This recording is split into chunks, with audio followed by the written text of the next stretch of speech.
Okie Hello, everyone. A warm welcome. Thank you for joining us. So nice to be with you. If you have the capacity to switch on your cameras so we can see the radiant energy and flow from your beautiful faces, this would be of great usage. If you feel like being incognito, also okay. We understand the need for privacy. Ask you all selves onto mute. I can do that as well. Games of playing with when the alligators come out, whack them and switch them off. But nevertheless, my friends, welcome in present company, as well as those who are with us online. It is such a pleasure and privilege to be together with you. And we're going to be exploring what I think is one of the most powerful teachings, one of the most important teachings. Because if I was to ask you what we all need, what we are looking to experience in our lives, one of the most important spaces that we are seeking is something called Nachas. Nachas, to have Nachas. What is Nachas? What? Pleasure. Pleasure is Nachas, Jacqueline. Rest is Nachas. We know that the terminology of menucha, Shabbos menucha is to feel a sense of tranquility and rest. The terminology nach, I'm sure you've heard it in reference to Nachman, Me'uma, Nana, Nachman, but the concept of nach, noyach, is to rest, to feel at ease, to feel calm, to feel gewaldig. That's nachas, nach, menucha. What we refer to as menuchas hanefesh, that your soul feels settled. But the big question is how?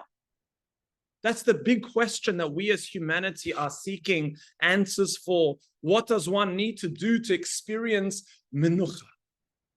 What do you need to do in life to experience that state of serenity and that state of feeling full and at ease?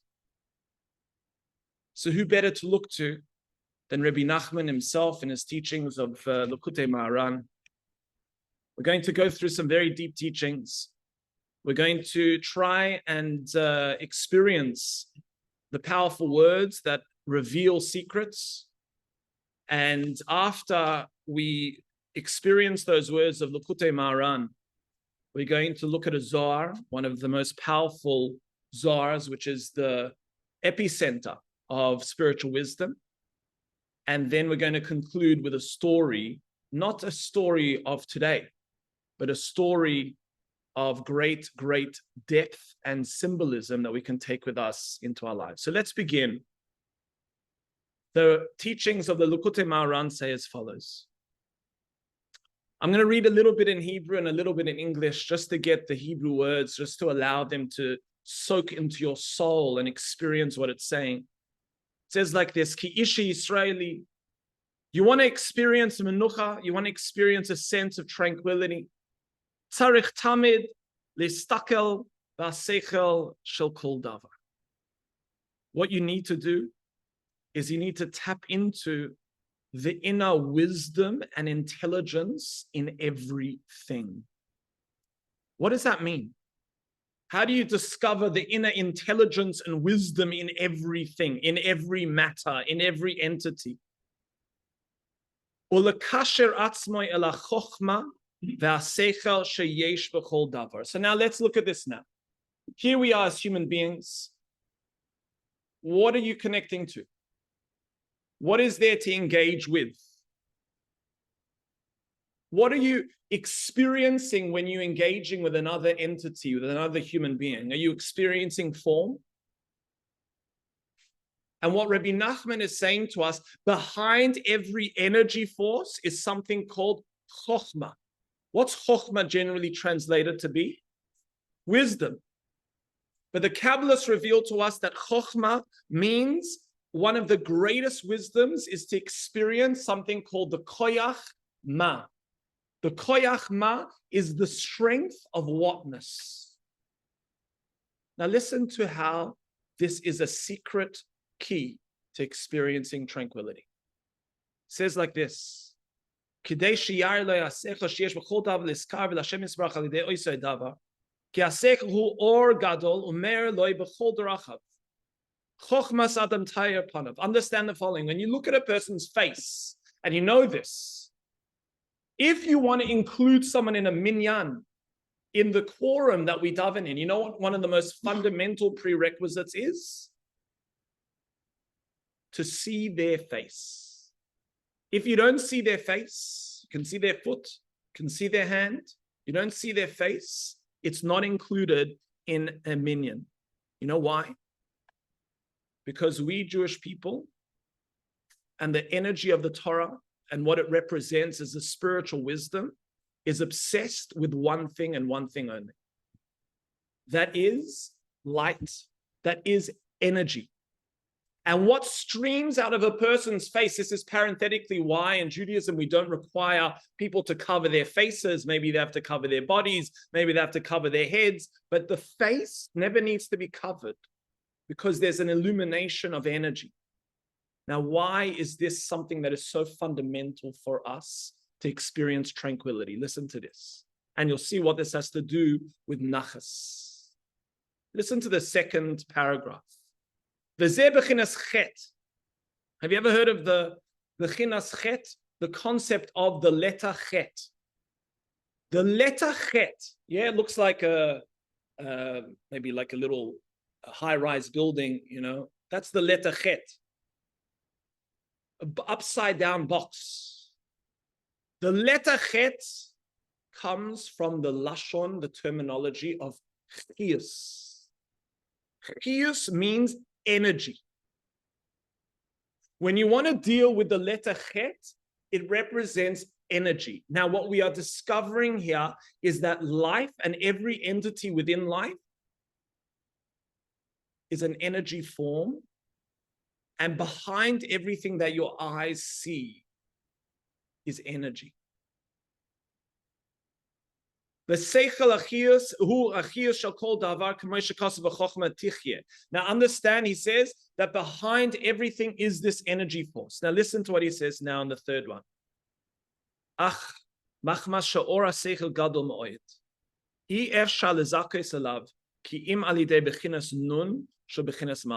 you know what the biggest partition to experiencing this energy is? The biggest partition is it's too big, it's too great. If we were to actually see how much energy every single thing had within it, if we were to reveal what everything represented at its core, we would melt in comparison to what it was. A godly energy behind it. So Hashem has created a jamming mechanism. What that jamming mechanism is in our lives is something called our egos. What that jamming mechanism is in our lives is the partitioned state of self. So what are you meant to do? Because at this point in time, I'm going to reveal to you this teaching. If you want to experience noyach, nach, menucha, tranquility, the only way you will ever find tranquility in your life is from something called chen. What is chen? When you say someone has chen, anyone heard this terminology, chen? Anyone online? What is chen? What? Someone's name? My name is Shane, but it's not chen. Be a funny name to call someone chen. A woman's name, okay, I hear. A beautiful name to call someone chen, yes. Integrity, nice. When you say someone has chen, we have a few people telling us grace. Lolo, thank you for that. Lazar, favor. Lolo says charm. I like that. Favor, a sense of charm. You find someone charming. What do you say, Philip? A spark? Now, I think these are all very powerful energies. Grace, favor, charm, essence, gewalt. Listen to this. You know what you're experiencing when you're experiencing someone's chen? What you're experiencing when you say, wow, that person has so much chen. Some people call it charisma. Some people call it, thank you, energy, charm, favor, grace. You know what you're experiencing? You're experiencing connection. You're experiencing connection, a state of connectivity internally. If you as a person are not experiencing connection, you can't have tranquility. You can be lying on your bed, nothing bothering you, and you know what? There's an innate, continual urge to engage with is, what can I connect to? How do I connect to something? Where do I find connectivity? And what Rabbi Nachman reveals to us is the secret of connectivity. It says like this, Ach machmas sha'or, so it's so difficult to access. But he says that there is a realm of accessibility. And what is this realm of accessibility? What is that aspect that will allow one to tap into chen, to tap into a state of connectivity? Listen to this. This is the secret. It's something referred to as the nun. The nun. So what was the first letter that we had? The chet. The chet represents chokhmah chiyas. What did that letter represent? It represents energy. Now, all of us are trying to tap into energy. If we can tap into energy and feel the energy of someone else, and feel the energy in life, and feel connected to the energy behind everything that we're experiencing in a good way, then we feel connected. When we feel connected, we feel noyach. We feel settled. Finally, I feel settled. But if you look at the word chen, it's the same word as the word noyach, which is just flipped together. What does the letter nun represent? If you look at the letter nun, what is it? It's a long letter that goes all the way down. And listen to what Rabbi Nachman reveals to us. It is impossible to experience chen. It is impossible to experience the energy of someone else if you don't find your letter nun. And he explains, Kim alidei bechinas nun shu bechinas malchus. You know what nun is? It's the energy of malchus. What is the energy of malchus? Anyone know? Malchut? Good. So Levi said kingship, but the teachings of Reb Shlomo, who is with us here, said queenship. It's more appropriately referred to as queenship, Lolo, the world of materiality. But let's understand, what is this world of queenship? And we're going to reveal two of the most vital aspects of a person in order to feel connection and thus feel a sense of menucha, feel a sense of tranquility.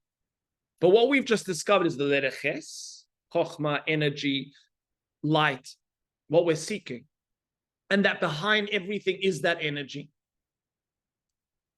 And then we understood that to access it, there's too much light. To access it, you need something called a nun. You need something called your queenship. What is this queenship? What does it mean? If you don't believe me that the letter nun, I'm just making up letters saying they refer to whatever it is, there's a verse that he brings from Psalms. The verse says, Lifnei shemesh yinoin shamoy.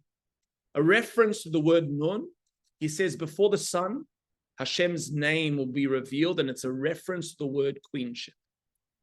Now, let's use the following analogy, and we're going to get a little bit deeper.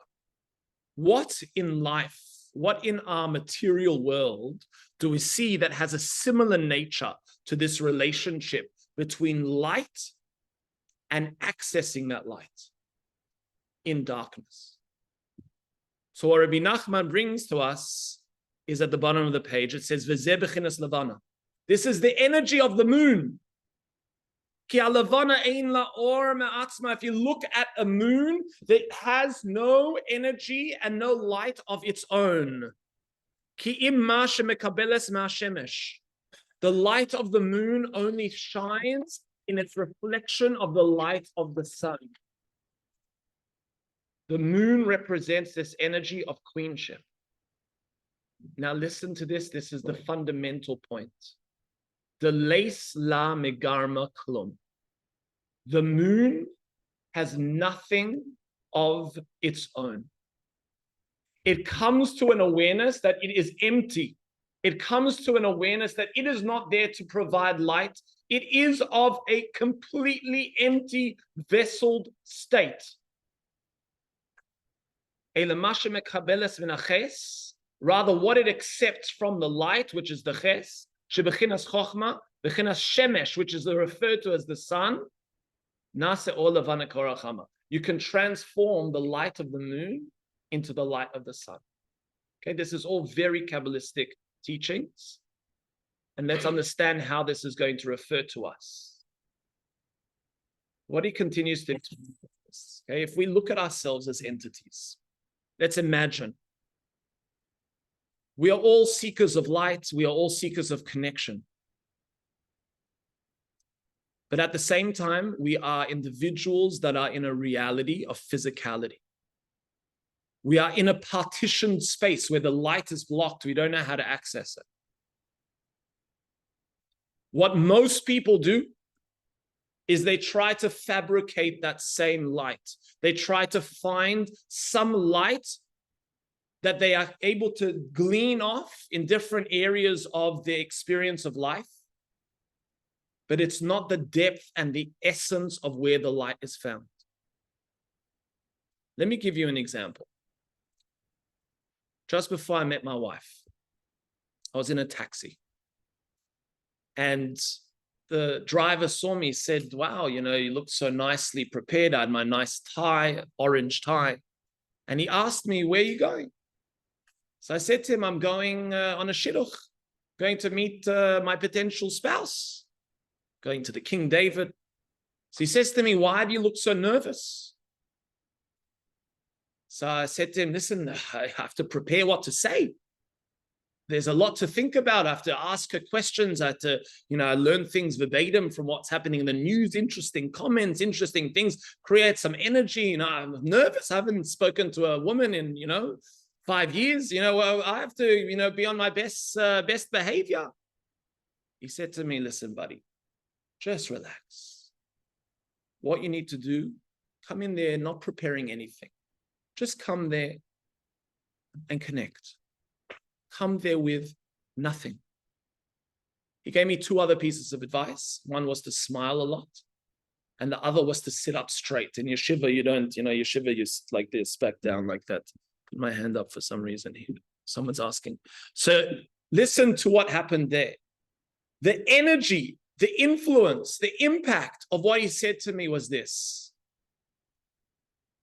In life, you want chen.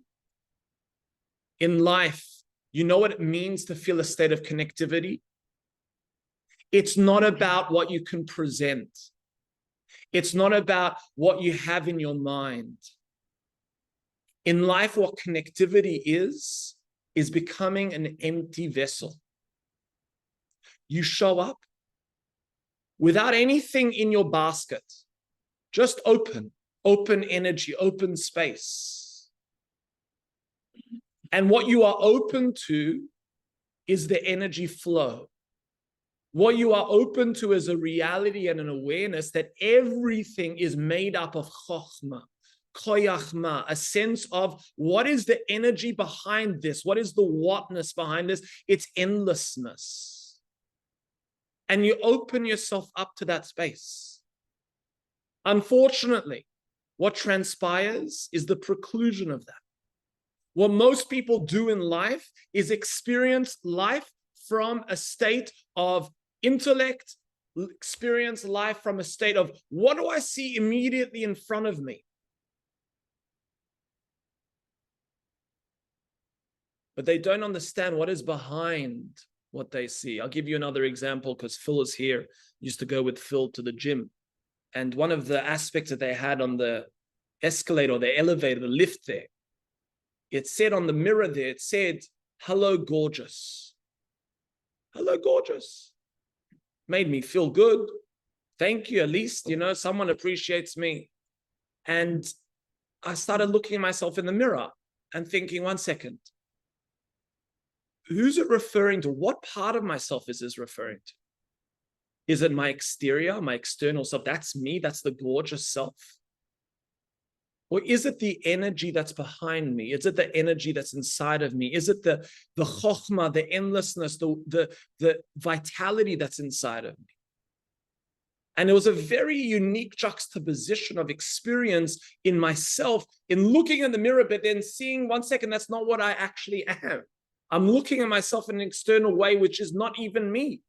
It's my looking that is me. Now imagine if every human being is seen in that capacity. Imagine if every experience is seen in that capacity. Now what's fascinating is the energy. The energy of problematic behavior. You know how it's referred to in Hebrew? We refer to it as something called the Yetzer Hara, the evil inclination. But it's also something that is referred to as the ego. And the best definition from the ego, listen to the way that it's brought down in the Torah. It's referred to as a foolish king. A foolish king. You know why it's referred to as a foolish king? Because what did we say? The energy of kingship is looking for. Remember, we referred to it as a queen. But this energy of manifestation is seeking to be filled with something. We are seeking that energy. What we don't understand is it's about making ourselves emptied vessels. Once you enter into a space with emptied self, suddenly there's a different energy. The foolish king, which is the ego, enters into every environment, filling itself up. All these presumptions, all of these preconceived notions, all of these energies that you bring in terms of how you think this is going to play out. And we preclude ourselves from our fundamental need, and that is to connect.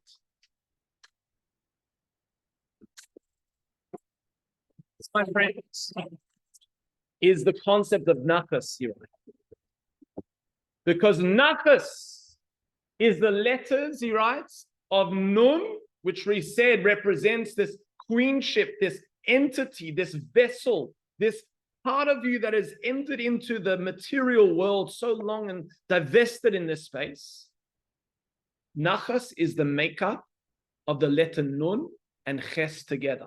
If you look at a Nun is like this. And a Ches, we said, is a box. You bring them together, it spells tough. So if you look at the word Nachas, Nachat, it's Nun, Chet, Taf. Nachat is the experience of the Nun, which is the vessel, which is who you are and what you are containing. And then coupled with that is the letter Chet, which is the energy and your connectivity to energy around you.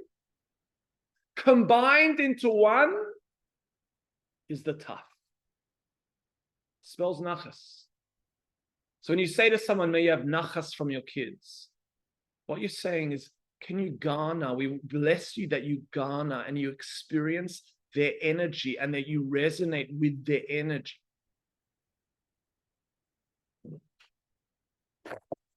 Now, let us turn to the Zohar. The Zohar reveals to us one of the most powerful requirements and one of the most powerful spaces of existence. It in fact tells us the purpose of existence. It's on page 4 of the 6 pages that we have here. We are plowing through. All we're going to do is look at the Zohar now, and then we're going to conclude with a story. The Zohar tells us like this. It asks, why did God put us in this world? Why did God put us in this world? And the Zohar says in the second paragraph, this mystery can be explained from this verse. You know what verse? It refers to a verse in Mishlei, in Proverbs. It says like this: drink water from thy cistern, and flowing streams from the midst of thy well. That is the secret of life. The secret of life, it brings here, is to drink water from the cistern, from an empty pit, which will then turn into an environment of overflowing water, which is referred to as a wellspring.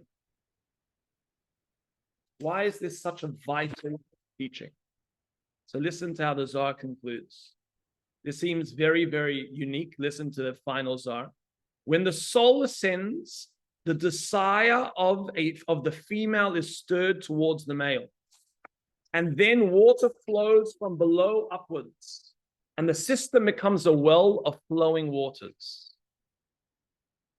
Listen to this, it's so powerful.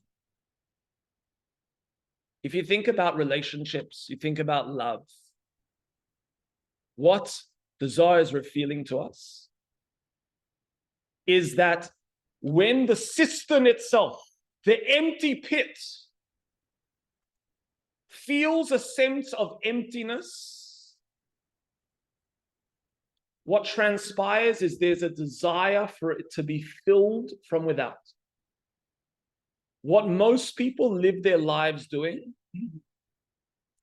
is being an empty pit and relying on external forces to fill them with jugs of water. An externality, a reliance on externality. The purpose of life, the Zohar is telling us, is to look at your pit. See the pit as an empty state.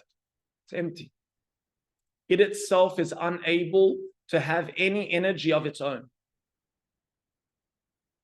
In that state of emptiness, it becomes a vessel. What happens when you enter into a vessel-like state? There's a desire from above to fill that energy. He refers to this as a very similar relationship aspect between male and female. When a person divests themselves of everything that they're carrying and enters into the emptiness of the pit, what happens is they open themselves up to be filled with life. And this is the purpose. Hashem has put us into this world as empty pits. What we go around and do is we try and fill those pits with all of these different things and we pretend to be full. But when we come to a recognition that inside of us, all we need to do is let go. All we need to do is empty ourselves out. Do we give the capacity for that pit to be filled with endless energy?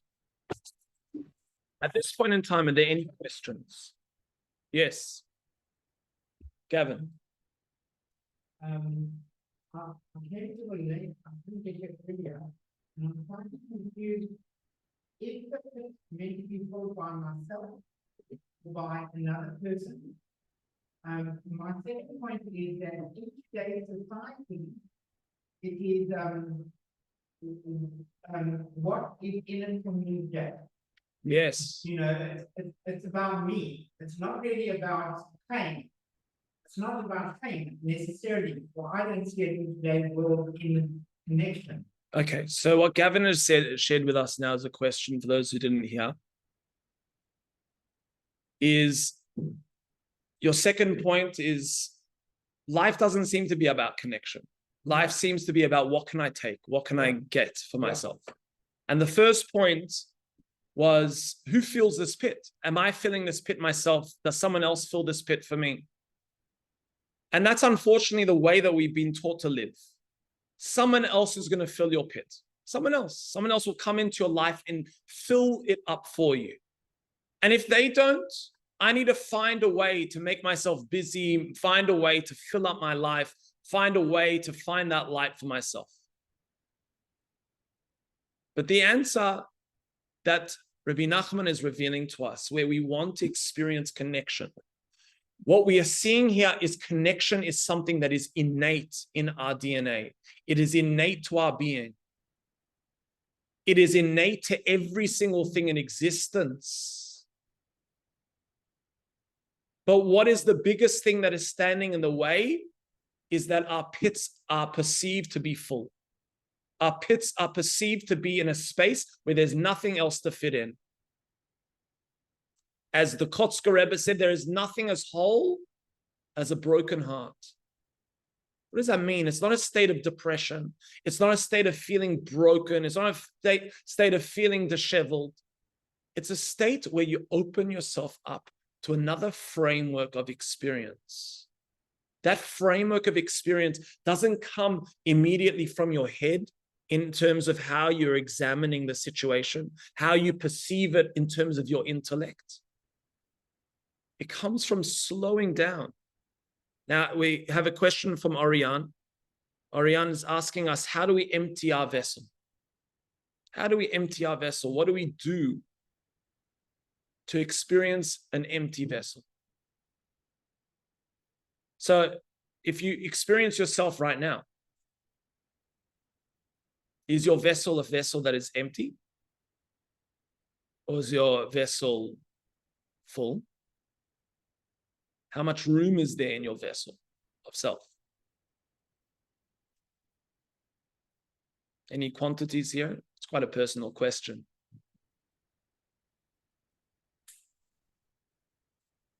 So the ability to empty one's vessel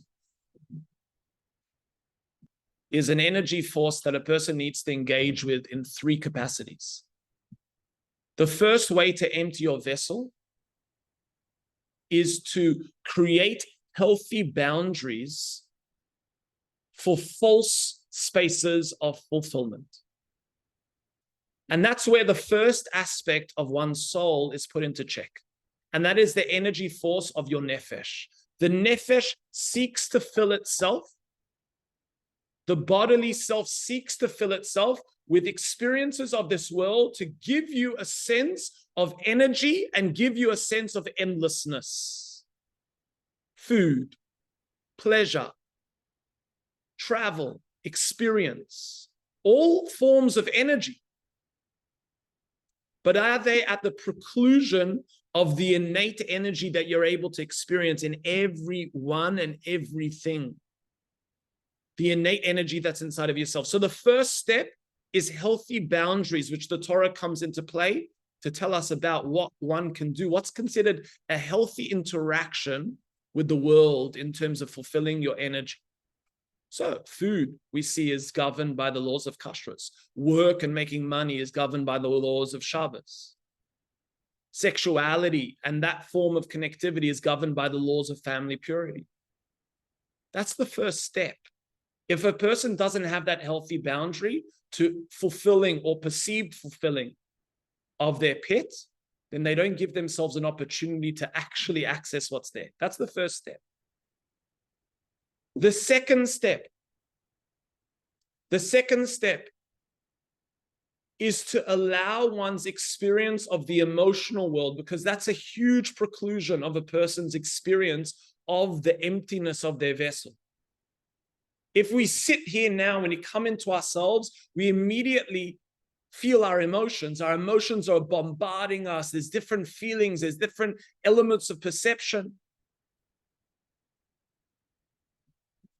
To experience or try and generate healthy emotional energy through the frameworks of Torah, through the frameworks of prayer, through the frameworks of meditation, is a vital key.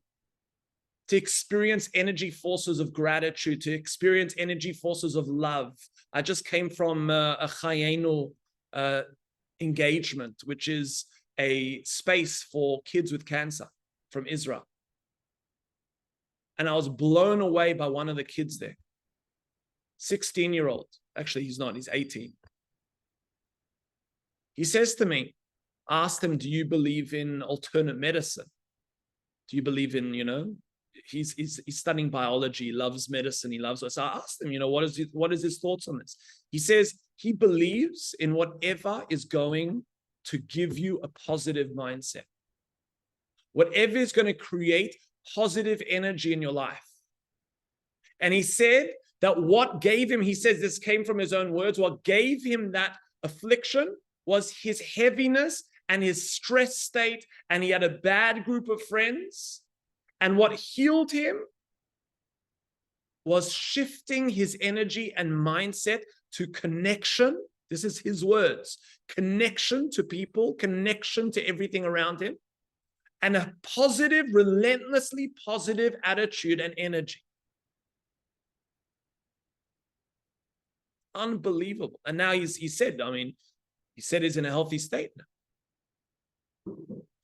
Now, what's so fascinating is, what one of the most important prayers in the Amidah is?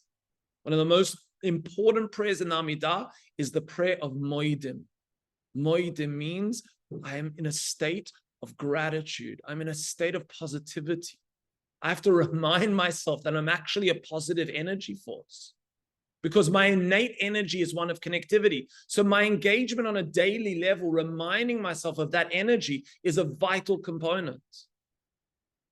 And finally, one of the most important jamming mechanisms for our vessel that fills it up with so much is our minds. What the Kabbalists bring down, that the entrance to Eden is blocked with a rotating sword.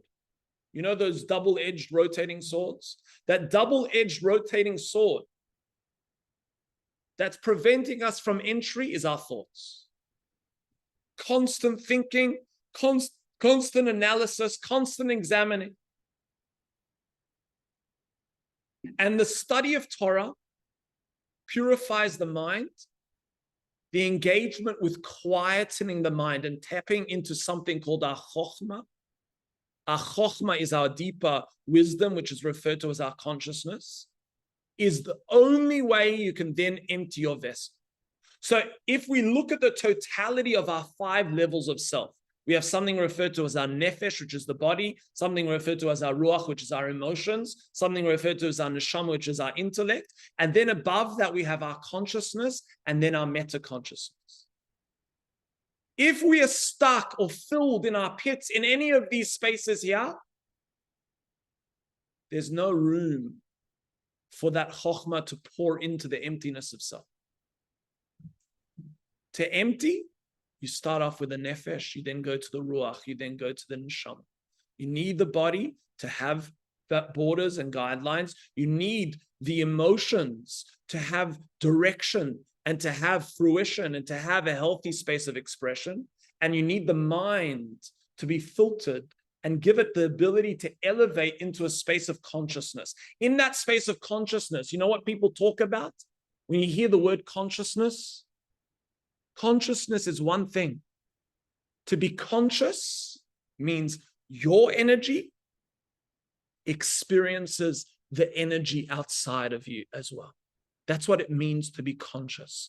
Your energy is resonating and experiencing the energy outside of you as well. And you find a unity in that, because energy is one conglomerate. At the end of the day, what is that energy made up of?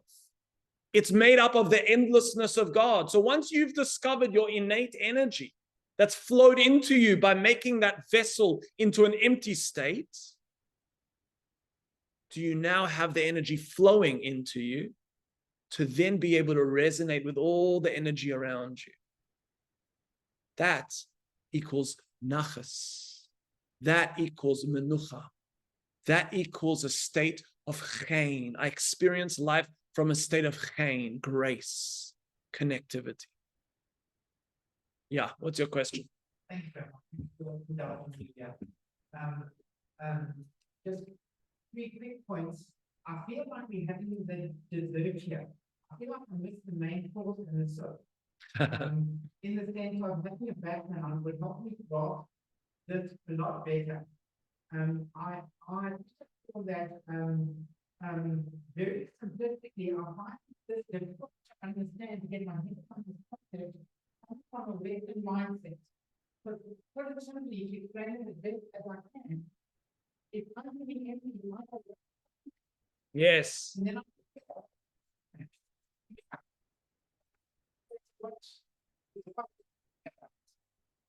the comedy messages, they were all suggestive, and they're kind of giving me permission to have a difficult relationship.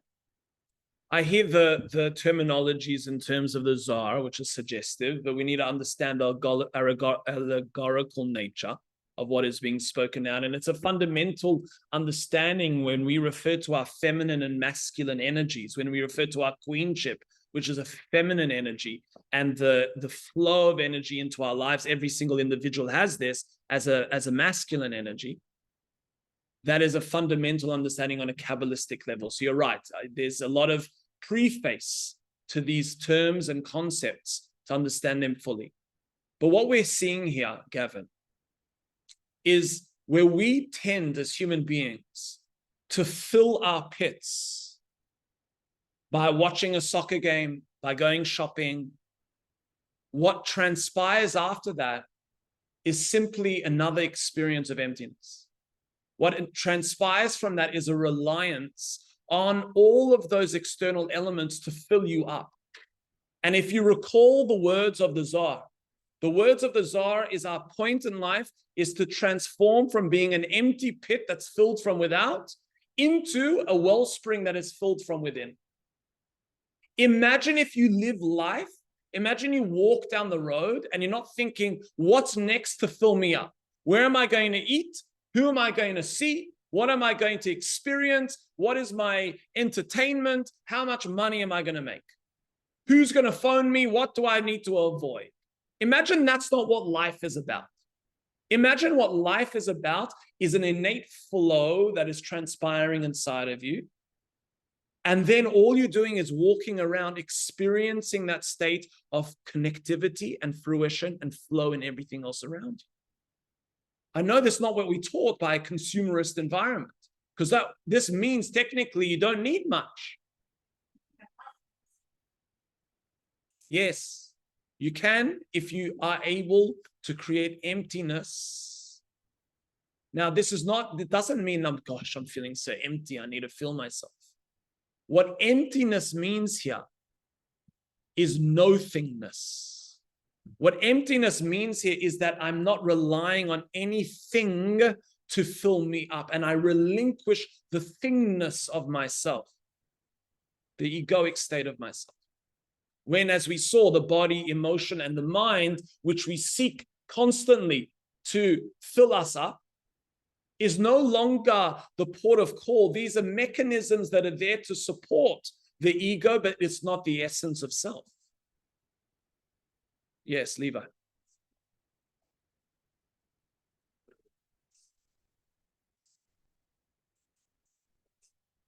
So this is a very dangerous potential teaching. Are we saying we should cut ourselves off from the world? Are we saying that we should cut ourselves off from relying on anything external? Does this mean we can't enjoy food? Does this mean we can't enjoy entertainment? Does this mean we can't enjoy, the beautiful sunset? Well, I'm just meant to just tap into my inner energy and then feel the energy behind it. Like, what does that mean at the end of the day?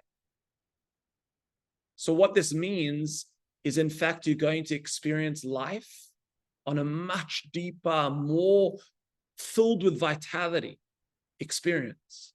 Because what it means is that when you understand that innate to you is a flow of energy, all you need to do is just say, I relinquish all of my judgments, I relinquish all of the emotions. Those are me, they're egoic elements, and I can't deny that they exist. But when I let go and I just say, all of my perceptions and judgments, cool, they exist, but let me just create some space in myself. Let me hold space just to be involved and engaged, not from any presumption. Just be. Suddenly you get filled with an innate energy, with an innate connectivity, independent on the externality. And now when you re-engage with food and you re-engage with the relationships and you re-engage with nature, You're engaging with it on another playing field. You're not engaging with it intellectually, you're engaging with it consciously. And what consciousness is energy. Consciousness is tapping into innate energy that is coming from the spiritual self, coming from the infinite self. And Chokhmah is then experiencing that consciousness, that wisdom of energy in everything else around you. And what you experience from that is unity, connectivity, not separateness. So it does mean that you try and create a healthy relationship with the world around you. It does mean that you try and nurture moments of experience in your life that generate that innate space of infinite and expansive self. But I promise you, we'll conclude with a story. Now, to be honest with you, I've read this story many times and I never understood it until yesterday. And please God, together, we'll read this very, very unique story about a famous lady, woman in the Gemara. Her name was Yalta. Is that a good Hebrew name, Shlomo? Yalta? Have you ever met a lady called Yalta? Okay, so Yalta, listen to Yalta. This is what happened with Yalta. The Gemara relates. So the Gemara tells us, in Berachos 51b, tells us that there was a scenario where Ula came to the house of Rav Nachman and they were eating bread and they recited grace after meals, they benched. And we know that one of the most important things that a person is meant to do while benching, I'm not sure if you've ever seen this, is bench while holding a cup of wine. Have you ever seen that? You've seen it, Richard. Why on earth are we benching? Have you not had enough wine already? Imagine like you say thank you to the person that served you dinner and, such a lovely meal. And while, you're taking with you dessert and all of these things, but you haven't finished the meal. Are you carrying on the meal? What's going on? Why do you bench on a cup of wine? It's one of the most fundamental requirements for benching. We don't do it on a daily basis because we generally don't drink wine to that capacity. But if you can do this on Shabbos, you'll see many people will bench on cups of wine on Shabbos. Why? Now listen to what happens. Rav Nachman said to him, please, he says this to Ula, who benched, can you please send this cup to Yalta, my wife?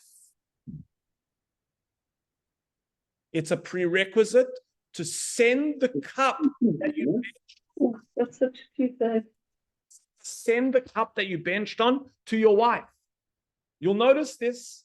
If you go to homes where the person benches and they know what they're doing, they will immediately try and send it to their wife to have a sip of the wine after. What is this obsession? What's going on here? So being such a stressful meal that she has to have a sip of wine, what's going on? So listen to what happens. Ula responds to him, nah, you don't need to do it. He says to him, Rav Yochanan says back to him, the fruit of a woman's, he quotes Rav Yochanan, the fruit of a woman's body is blessed only from the fruit of a man's body, it says. Very unique statement. And he will bless the fruit of your body. He will bless the fruit of her body was not stated. It doesn't say her body, rather the fruit of your body. Very perturbing, very confusing statement. What is going on here? What does this have to do with cups of wine? You know what Yalta goes and does? It says that she goes into the storehouse. I'm not making this up. It says she arose in a rage, entered the wine storage, and broke 400 barrels of wine. Now, many explain that it's not that she broke the barrels of wine. They say that she opened up the seals of the wine and she gave it off to the poor. What is this story? It's one of the most, sometimes I understand you lose focus in the Gemara as we're trying to integrate a few stories about me dating my wife and going on date. Keeps you awake. What's going on here with Yalta? Going to break 400 barrels of wine. Crazy story, no? And it hit me. You know what? Well, let's see if you can come up with an answer. Anyone online, anyone here in our very, very special individuals that are here with us in the shul, anyone can come up with an insight to this story that has some relevance to our discussion today about, well, I won't tell you what it was about. Let's see if you can come up with it. So what did we speak about today? Spoke about something very simple. The simple discussion that we had today is you are a vessel. That's it. You are a vessel. That is what your job is to be. You want happiness? Stop filling up your cup. Empty out the cup. Empty it out. If you know there's some really nice wine available, and in your cup you've got some, some whatever, you're going to throw it out and go fill it up with this nice wine. Empty your cup. And the process in Judaism is twofold. This is the foundation of what we are here for as spiritual individuals, is to empty out our cups and allow a flow of energy into our emptiness. Not emptiness, I'm saying, just stop overthinking, stop overdoing, just empty it and be present.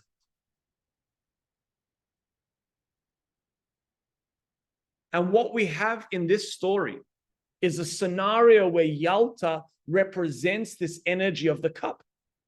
Yalta, remember, represents this energy of queenship. She represents the feminine energy of the vessel, which is able to contain all of the energy.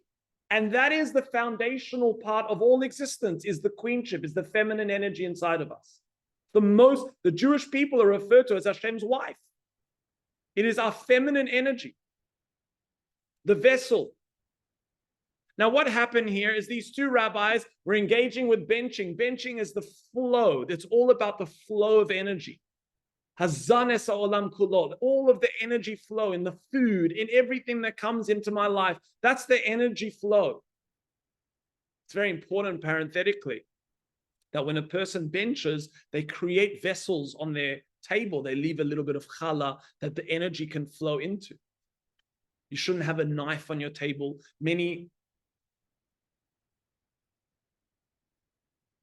On Shabbos, you're allowed to have a knife, according to many opinions. I know, don't tell anyone. Why on Shabbos? It's another question. But what happens here is they don't pass, this individual, for whatever reason, says, no, I'm not giving you the wine. You know what it represents, my friends? It represents a person who just wants spirituality without the emptiness of self. It represents a person that says, I have consciousness, I have connection, I have energy, and they go off and they don't rectify their vessel. They carry on filling their vessel with whatever they want to eat, whatever they want to consume, wherever they want to go and do. So what this rabbi is saying is, you're not important. The feminine energy is not important. I'll do whatever I want to do. I'll fill myself up in any way that I want. So you know what she goes and does? She goes and she breaks 400 barrels of wine. Why 400? Well, what did we say was the byproduct of ches and nun? A taf. The byproduct, the letter that is formed by a ches and a taf. Yes, a taf is essentially a ches with a little chupchik. Oh, sorry. A ches and a nun. You combine those two letters, it makes a taf. Do you know what numerical value is a taf? 400. What she was saying to them on a spiritual level, and this is why the Gemara is coming along to tell us this, is if you're a person that doesn't combine your ches, your wisdom, your energy, your connectivity with the nun, which is that you empty out that vessel. Or vice versa, if you have that nun, and you're feeling empty, but instead of going to the wisdom, instead of going to the essence, which is energy, you're going to these false experiences of quickly fixing yourself up. You're breaking your 400 barrels. There's no purpose. You're not going to have chen. You're not going to have nachas. You're not going to have menucha. You're not going to feel that state of connectivity. You're going to be running around chasing your tail. Any questions, my dear friends? Yes. Yes. Seeing something, and I've actually seen the rebel. You know, you turn salt in the plate.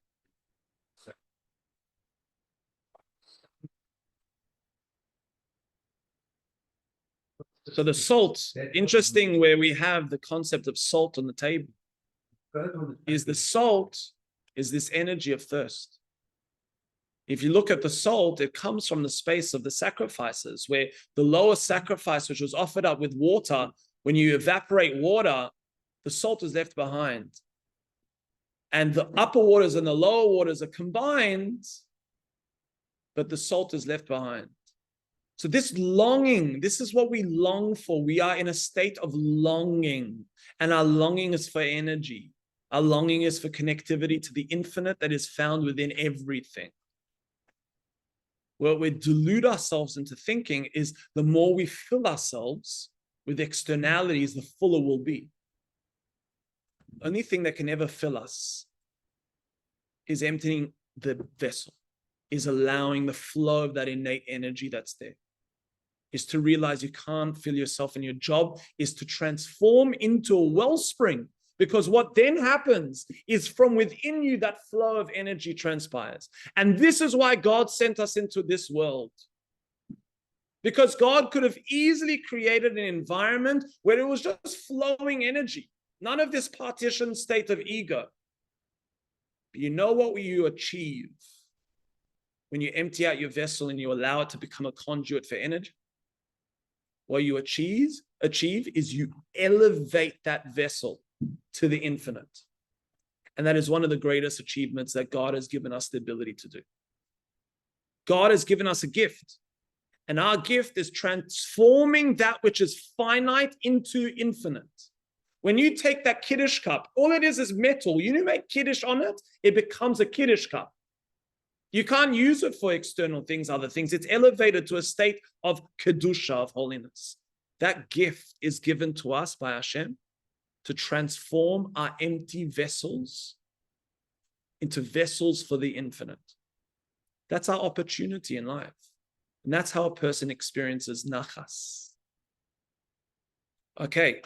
Thank you, my dear friends, for joining us. Any final retorts, statements? Gavin, we always love your questions, but let's, 1 second, Gavin, I'm going to give you a moment, but Gavin, because you've had so many opportunities, I'm going to allow you to empty your vessel to hear 2 more questions before we come to you. And then if there's any questions online, please do not hold back. Yes, Richard.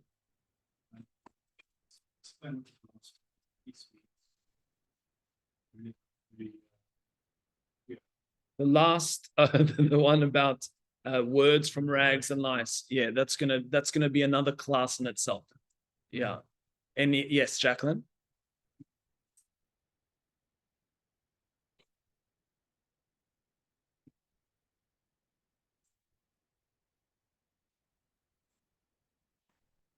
Four.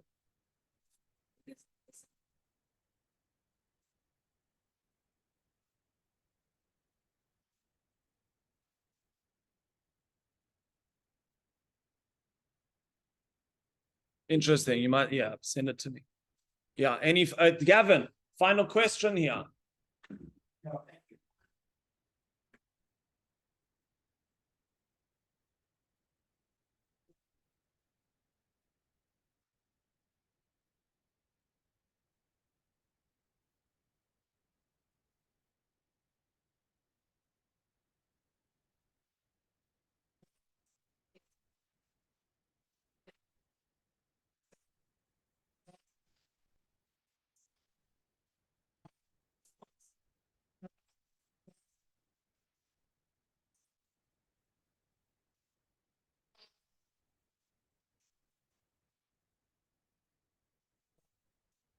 Okay, so let me engage with that, and we'll end off with this. I'm not saying that filling up your space is filling it up with Torah and mitzvahs. I'm not saying that. Okay, and I'm a rabbi, and I'm not saying that. What I'm saying is that what Torah and mitzvahs allow you to do is to empty your vessel. That's what Torah and mitzvahs allow you to do, is to empty your vessel. The energy that fills up your space is innate consciousness and connectivity to the energy force around you and to everything in your life. Without the emptiness of self, it's impossible to experience that flow and that energy around you. It's very, very difficult to connect. So that's a very different shift. Many individuals who say, no, the only way to fill up your space is no. The way to empty your vessel is through the study of Torah and through the performance of mitzvahs. That's the way to empty your vessel. And then what happens is an innate fullness of energy that flows into your life, and then an innate fullness of connectivity that flows in your life. But what the crazy reality is most Jewish people that are keeping Torah and mitzvahs only focus on the first step, where the vitality and the connectivity and the presence and the space of resonance is actually the focal point. It's like taking, if I had a cup here, I would put it up here. It's by taking a cup, that cup is your Torah and mitzvahs. That's your vessel. And the essence inside of it, the spirit inside of it, is that light and that energy and that connectivity. It's a really important space to be aware of. Yeah. All right. Thank you, my friends. Lots of brocha. Okay, Reb Levi. Yeah. I said one more, but we have Reb Levi here, yeah?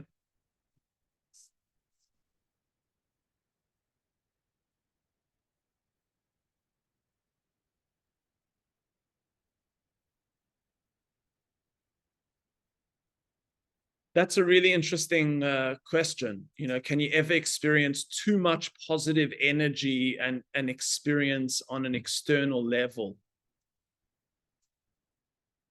Well, the big question is where, you know, when that engagement with the external world starts to spill over and snuff out the actual vessel, then it becomes negative. So what that means is a healthy connectivity and regularity and consistency of the study of Torah and the engagement with whatever capacity that a person is able to create within mitzvahs. If that is a consistent space, then that's keeping the whole framework in check. But as soon as the focal point becomes the essence and you have no vessel, then it becomes a dangerous experience. And the opposite is true as well. And this is the balance of life. The balance of life is, you know, are you just studying and you're just doing mitzvahs, but you forgot how to connect? You forgot how to have relationships. You forgot that the purpose to actually feel the energy and feel Hashem in you and then outside of you and in everything. But that's the balance of life. That's a very big question.